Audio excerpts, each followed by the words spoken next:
مولاي صل وسلم دائما أبدا على حبيبك خير الخلق كلهم مولاي صل وسلم دائما أبدا.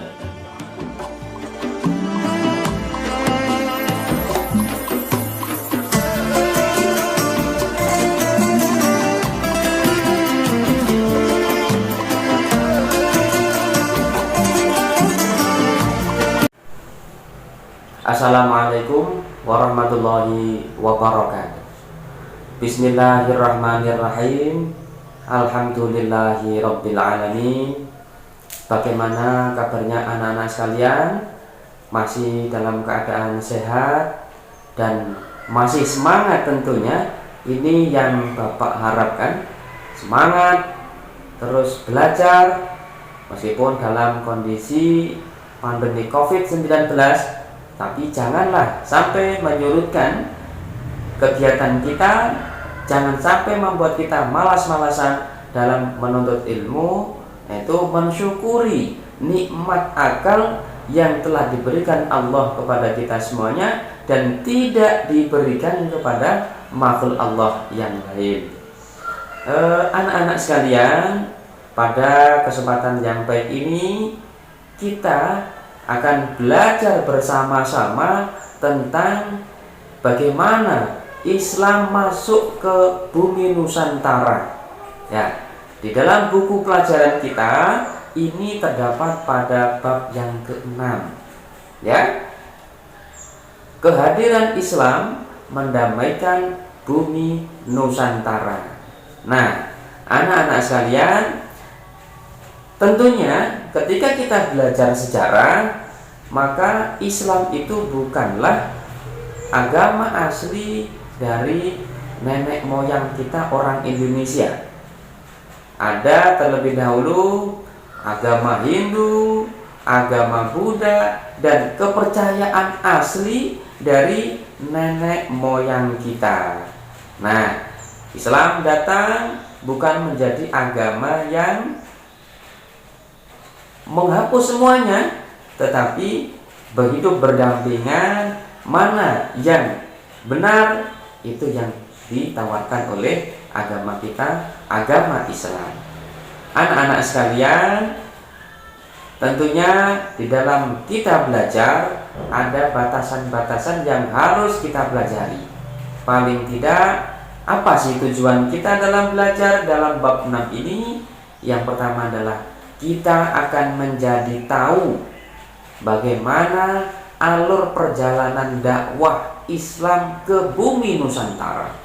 Yang kedua adalah bagaimana para ulama-ulama itu berdakwah menyebarkan agama Islam, mengenalkan agama Islam kepada masyarakat yang pada saat itu belum mengenal Islam sama sekali.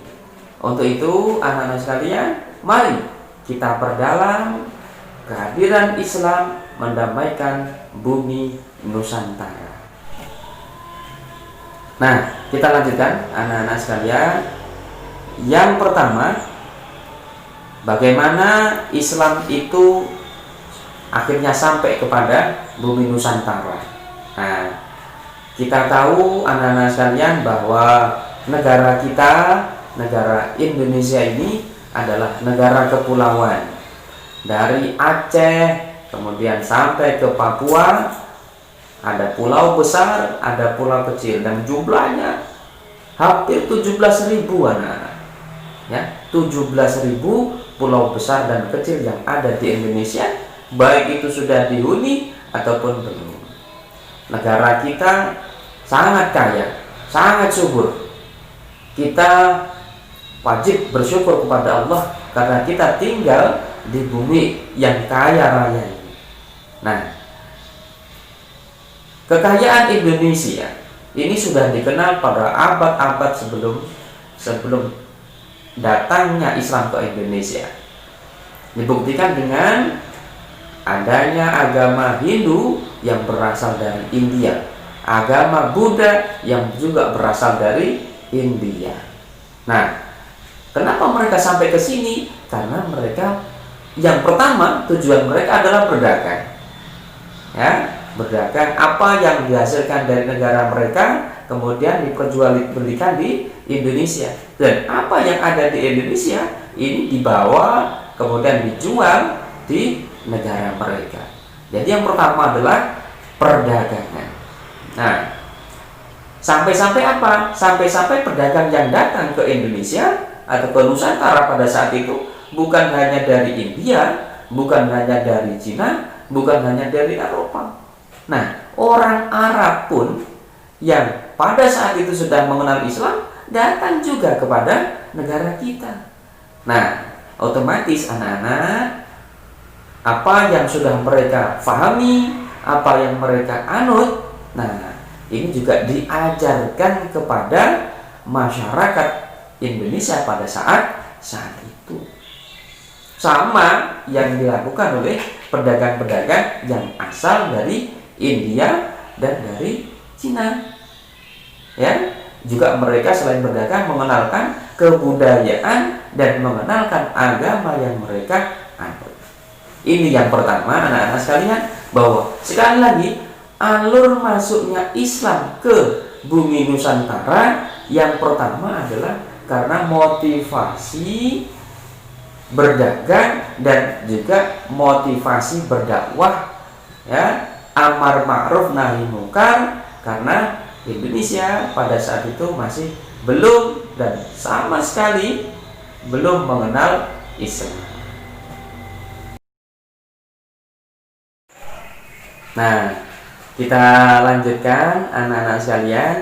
Setelah kita tahu bagaimana Islam itu akhirnya masuk dan dipeluk oleh mayoritas masyarakat Indonesia. Nah, ini kita bertanya-tanya tentunya bagaimana cara, ya, para pendakwah atau para ulama itu mengenalkan Islam. Nah, paling tidak ada 4 teori anak-anak sekalian, ya, yang mempelajari bagaimana Islam itu datang, bagaimana Islam itu akhirnya dipeluk oleh masyarakat Nusantara. Yang pertama, teori Mekah atau juga disebut dengan teori Arab. Ini dikenalkan oleh para sayyid atau para syarif, yaitu keturunan Nabi Muhammad yang berdakwah, kemudian berdagang, nah sampai kepada bumi Nusantara. Mereka datang yang pertama kali tercatat pada abad ke-7 Masehi. Ya, jadi sekitar tahun 700-an mereka sudah memasuki wilayah Nusantara. Mereka sudah berdakwah mengenalkan agama Islam. Yang kedua, anak-anak sekalian, adalah teori Gujarat. Menurut teori ini, bahwa orang yang pertama mengenalkan Islam ke bumi Nusantara adalah orang Gujarat. Gujarat itu mana? Gujarat itu adalah satu wilayah di India bagian barat yang berbatasan laut dan sangat dekat dengan wilayah Arab. Orang Gujarat ini bermadhab Syafi'i, lebih dulu masuk ke Indonesia atau ke Nusantara mengenalkan Islam, ya, sambil berdagang. Jadi di awal tadi kita sampaikan bahwa motivasi orang-orang luar itu ke Indonesia adalah berdagang dan berdakwah. Nah, ini juga mereka tercatat datang ke Indonesia pada abad ke-7 dari orang-orang Gujarat. Yang ketiga, anak sekalian, nah, adalah teori Persia atau Iran pada saat ini. Menurut teori ini tentunya, nah, mereka yang datang ke Indonesia atau ke Nusantara pertama kali berdakwah adalah orang-orang yang berasal dari Persia. Kenapa? Karena ada kesamaan kebudayaan, ada kesamaan tradisi, di mana orang Nusantara, orang Indonesia ini juga melakukan acara upacara, ya, melakukan upacara peringatan 10 Asyura. Sedangkan orang Iran juga sama. Nah, jadi ada kesamaan tradisi. Ini yang menguatkan teori Persia atau teori Iran. Yang keempat, Islam itu datang dibawa oleh orang-orang Cina.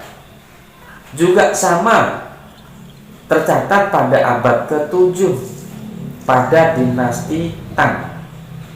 Jadi orang-orang Cina, saudagar-saudagar Cina yang tentunya sudah masuk Islam, itu sudah punya hubungan erat dengan orang Jawa. Ya, banyak sekali buktinya, ditemukan tembikar, ditemukan keramik, ya, semua perkakas yang berasal dari negara Cina, yaitu pada dinasti Tang sekitar tahun 600-an.